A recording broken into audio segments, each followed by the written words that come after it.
Hello, I'm Mark. And I'm Amelia. In this video we're going to be looking at regulated versus non-regulated air rifles. We've chosen two air rifles here, a regulated and non-regulated version, and it's the Reximex Pretensis. We've chosen this because it's one of the most popular rifles that we sell, and it's available in both options. Whereas most higher end PCPs would typically be regulated as standard, some of the more entry-level PCPs won't be regulated at all. So to have two identical rifles where the only difference is the addition of the regulator, we thought we could put these to the test and see exactly how much difference it's making. That's right. And so we need to understand really what a regulator is. So a regulator is a mechanism fitted internally into the gun which regulates the amount of pressure which is released by the compressed air. So in theory,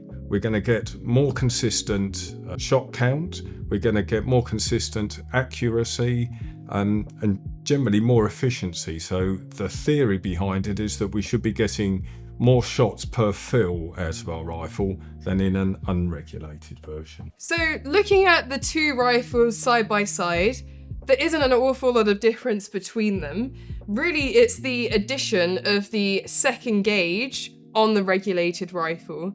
So having a look here on the regulated version, this gauge here is the regulator pressure. So you can see there's quite a small green spot, quite a small tolerance for where that pressure should be. And then on the end of the rifle, that's where you have your fill pressure. So this is going to drop as you keep shooting and your rifle starts to run out of air before it needs another fill. On the non-regulated version, this gauge here looks ever so slightly different. This is your fill pressure, so it doesn't have a gauge up there, just this one. And you can see that it's color-coded. So you have yellow for needs a fill, green is where you want to be, and then red is overfilled. Typically on unregulated rifles, so this one here, we have what's called a sweet spot. That's when the air rifle is performing to the best of its ability. The sweet spot generally tends to be about 180 to 190 bar. So most manufacturers would recommend that their air rifles are filled no more than 200 bar. And it's a very common mistake that a lot of people make is that they think they can put a little bit more pressure into the gun. It's going to improve performance and give them a bit more power. However, number one, the reverse is true. The physics of it is that the power is actually going to drop off a little bit. On top of that, you're also likely to be damaging the internals of your guns. And then there'll be a sweet spot, about 180 to 190 bar, when the gun is shooting as well as it possibly can in terms of power and accuracy and the number of shots that you're going to get out of a fill. However, in a regulated version, that sweet spot is largely extended. So the theory, and we're going to test this theory outside, is that we get a better shot count, possibly 20 or 30 shots more per fill than in an unregulated. We're going to get more consistent power, closer to the 12 foot-pound limit for longer, and also improved accuracy. So we'll see how we get on.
Right, so should we start with the shot count results? Yeah, please. So, this one a little bit as we suspected. On the non-regulated version, we got an average of 119 shots per fill. On the regulated version, we got an average of 138 shots.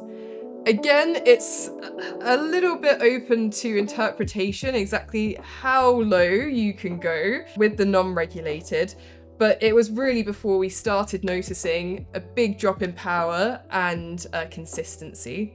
Whereas the regulated, we could go all the way down until the pressure matched that of the regulator.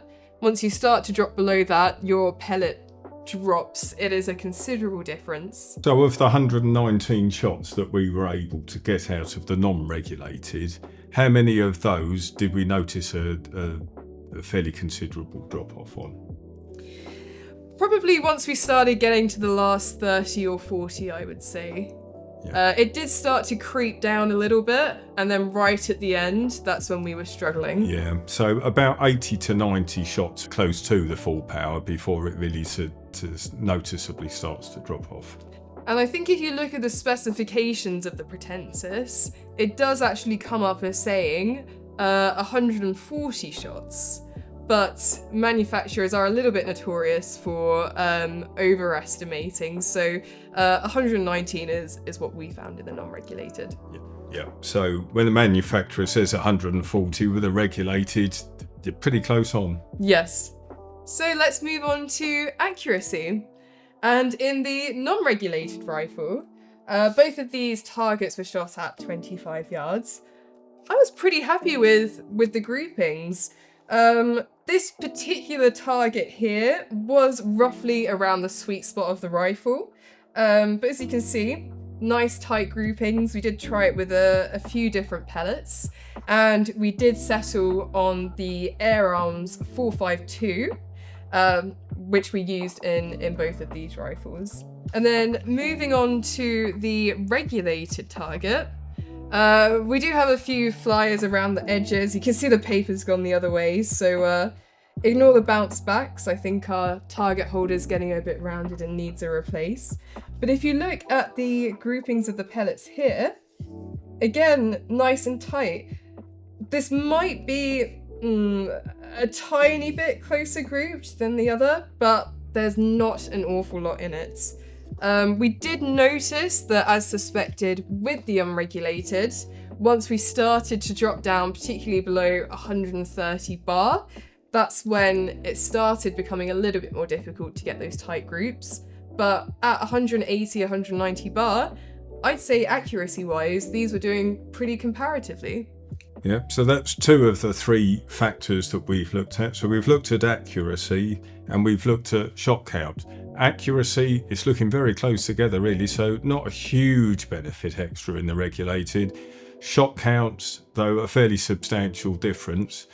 And also that accuracy extended a little bit longer with the regulated. Yes, that's right, which is going to lead us on to the third test that we did, which is the power.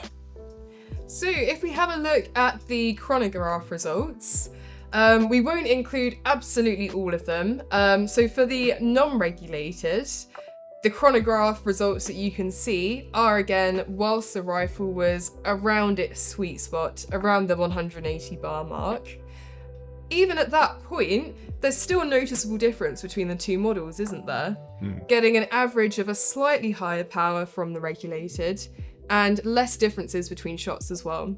So again, more consistency in the power output, but then not substantial differences in the maximum power that we're getting out. So that really are the three facets of the test that we've looked at.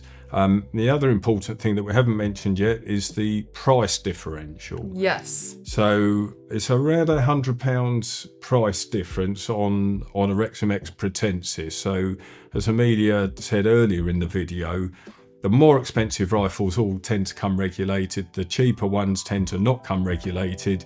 This is a good in-between one. So the Reximex Pretensis unregulated, we retail for, I believe, £439. That's correct. And it is exactly £100 extra, £539 for the regulated.